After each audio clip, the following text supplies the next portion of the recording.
no cabe duda que los seres humanos estamos viviendo tiempos bastante difíciles, en muchos aspectos. Y me atrevo a decir que los seres humanos, porque los problemas no los está viviendo un solo país, esto es globalizado. Estamos teniendo pérdidas tan significativas que nos están afectando en todos los ámbitos, en todos los países y a todas las personas. Asumir la pérdida es complicado y poco se habla de ello. Por eso este espacio. Queremos abordar el tema de las pérdidas. ¿Pérdida de qué? Primero que nada de la vida, de los seres queridos que se nos están yendo para todos los lugares a donde voltemos. Hay alguna familia sufriendo un duelo por algún ser querido, pero también hay otro tipo de pérdidas que son aquellas del trabajo, pérdida de la seguridad, pérdida de la confianza y peor aún, la pérdida de sí mismo. Y justo para abordar ese tema de las pérdidas, quiero platicar este día con un precisamente experto en el tema, con el doctor Natanael Obadía Mendoza. Él es médico en medicina, pero con la especialidad en tanatología. Y bueno, pues te doy la bienvenida, doctor, si me permites el tuteo. Por supuesto que sí. Muchas gracias por darme la oportunidad de compartir este espacio contigo. Un gusto siempre. Muchas gracias. Y bueno, primero que nada, porque ese término en este momento a mí ya me suena bastante común, para ti con mucha mayor razón, ¿qué es la tanatología, Natanael?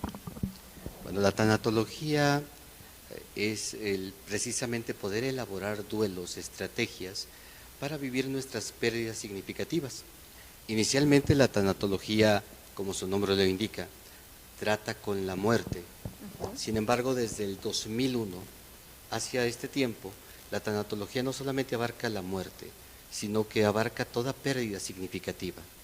Y por pérdida significativa podemos entender el divorcio, la enfermedad, la amputación, la vejez, la cancelación de sueños románticos, la jubilación que etimológicamente debería de haber júbilo y es todo lo contrario, y todo aquello que nos signifique una sensación de pérdida precisamente es campo ya directo de la tanatología.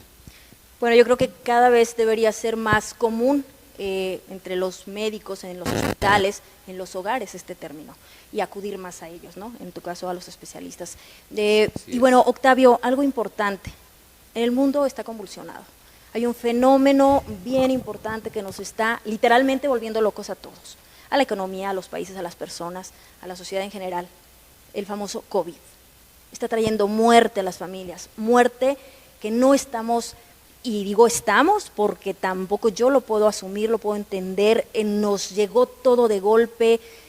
No sé si nos puedas hacer un pequeño resumen de entender esto del COVID y cómo de verdad vamos a afrontar y cómo tenemos que enfrentar la muerte. Yo sé que son muchas preguntas como al mismo tiempo, pero yo sé que en tu experiencia sabrás desmenuzarme todos estos temas.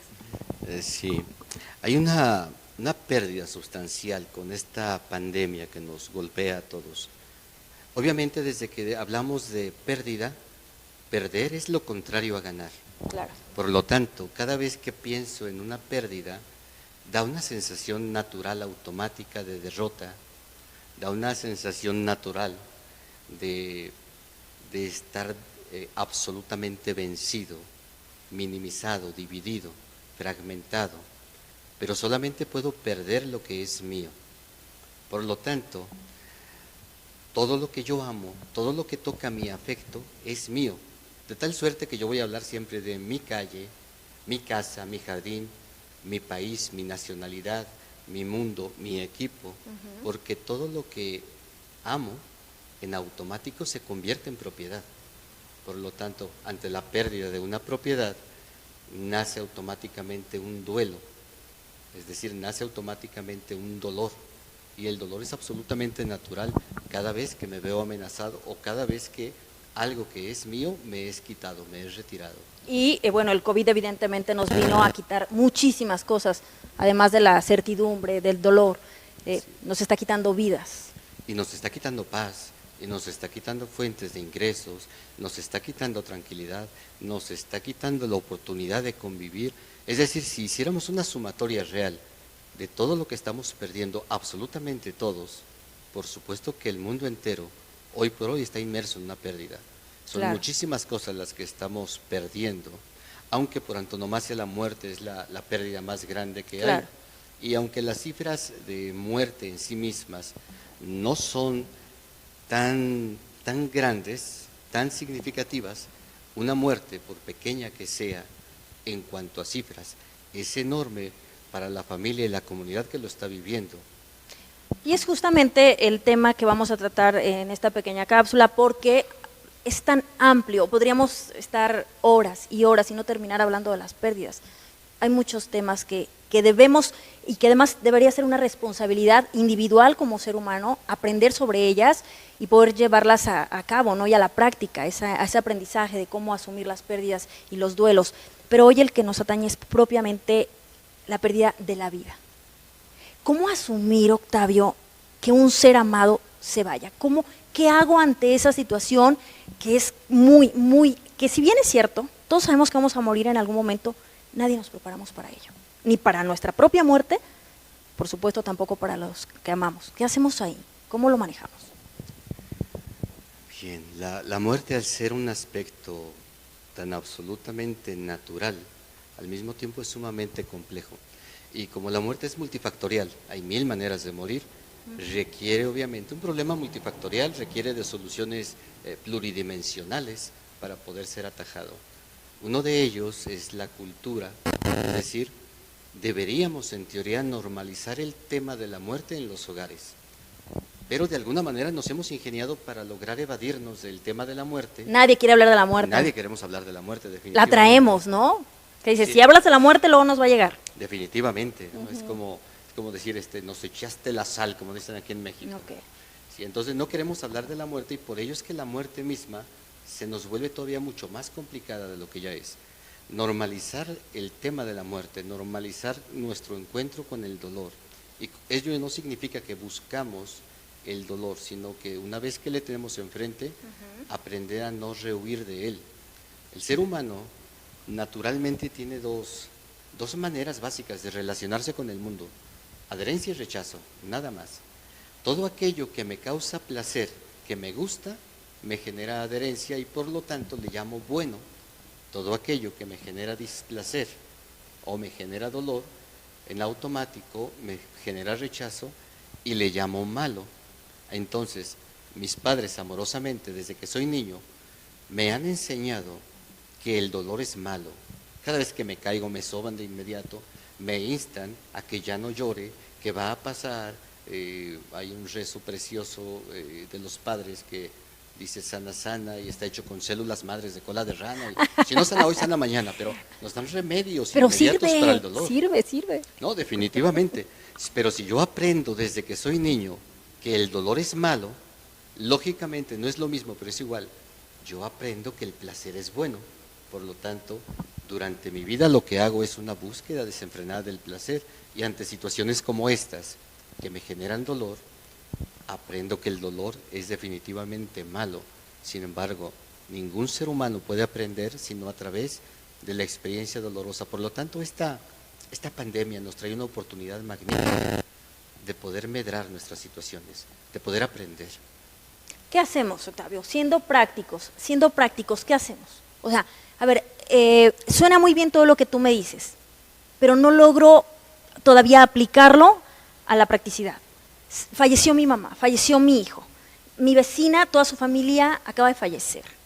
Yo misma estoy con una enfermedad terminal o bien adquirí COVID, inmediatamente yo pienso, me voy a morir. Aunque ya sin hablar de porcentajes y de todo esto, que somos un 2% los que estamos infectados o los que realmente están graves, sin entrar en todo esto, mi mente, yo cómo le digo a mi cabeza, a ver, vamos a asumir la muerte de esta manera, no hay manera fría de decirlo ni nada, pero quiero que me ayudes a ser práctica, a asumirlo de una manera práctica en mi casa, en mi familia. ¿Cómo hago, Octavio? Sí, más que ser práctico, buscamos el pragmatismo. Solamente hay 3 fases. Una, ¿cuál es el problema? Me voy a morir, 3, tengo dolor, se está muriendo. ¿Cuál es el objetivo?